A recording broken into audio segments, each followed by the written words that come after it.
guys, welcome back to our channel. And today's vlog, guys, let's cook, guys, pork and beef mix, then tofu or tokwa, my own recipe, guys. Please do watch until the end, guys. And let's use for seasoning sake. This one, guys, is sake and oyster sauce. Watch until end, guys, sa ating vlog if how I cook the simple recipe.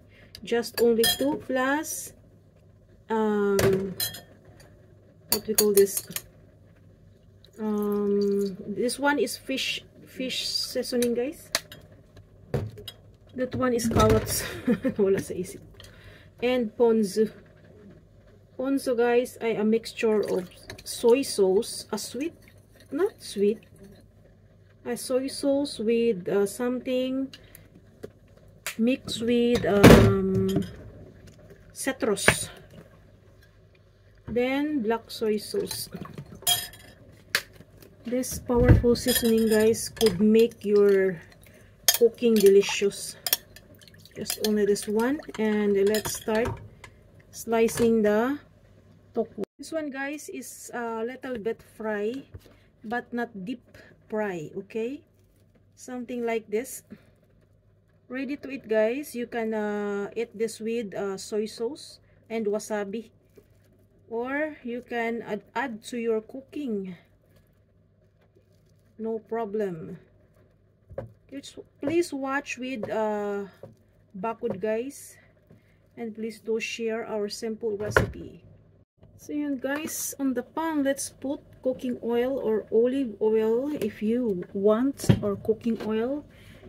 Then let's saute the garlic.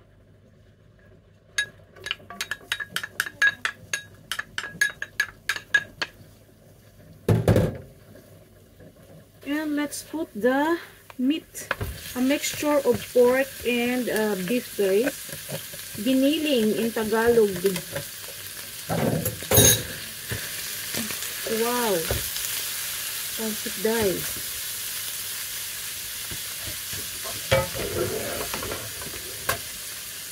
And at this point, guys, ilagay na natin ang ating seasoning.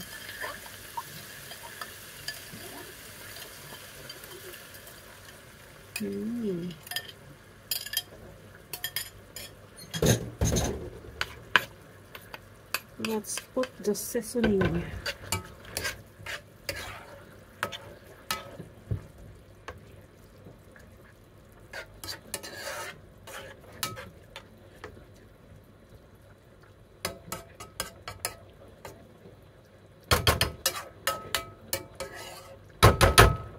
So let's cook that with seasoning and then continue watching, guys.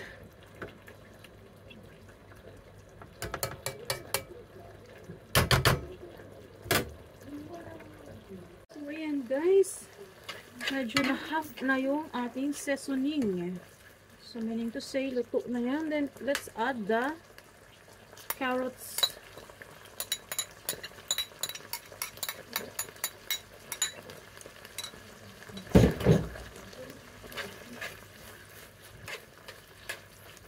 Home cook is always the best. Better than take out. Mag-explore lang tayo ng mga seasoning, guys. Huwag tayong umasa sa mga ready to, mga instant lang. A mixture of different seasoning would become delicious sauce.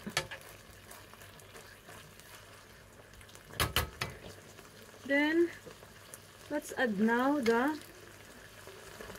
tokwa.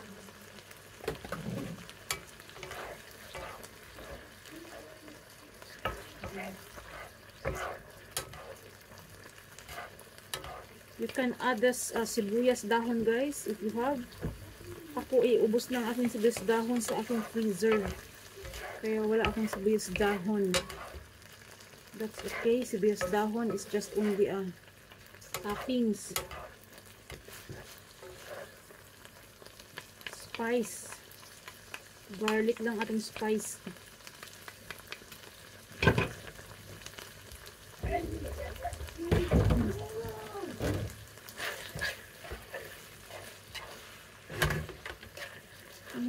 Looks delicious. Pwede mo siyang itopping sa kanin. No problem. Or kahit wala ng kanin dahil may tukwa na. Pwede na.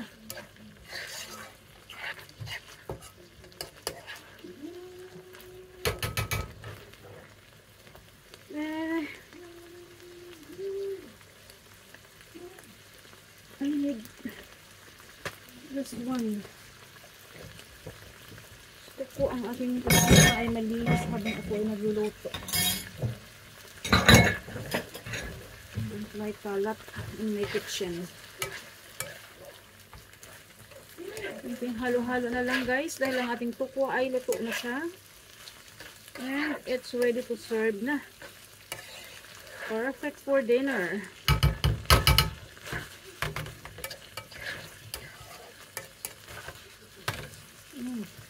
Diba?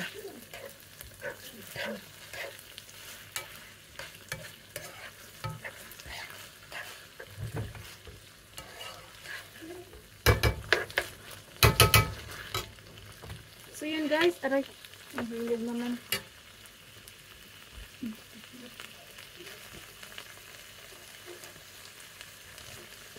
Okay, luto na guys. Thanks for watching guys. Until here, hope you enjoy our simple tokwa recipe with giniling and carrots with my original mixture of seasoning. Sa parisuro dahil sa ano na to, ponzu. Ponzu is very delicious. Pwede yan siyang direct mo siyang gamitin, pwede mo siyang i-marinate at pwede mo siyang ihalo or i-mix sa iyong mga seasoning mixture or sauce mixture. Pwede. So until here guys, thanks for watching guys. Bye-bye. Please do subscribe. Do thumbs up guys. 2 thumbs po. Baba ng bell. Thank you guys for watching. Bye-bye.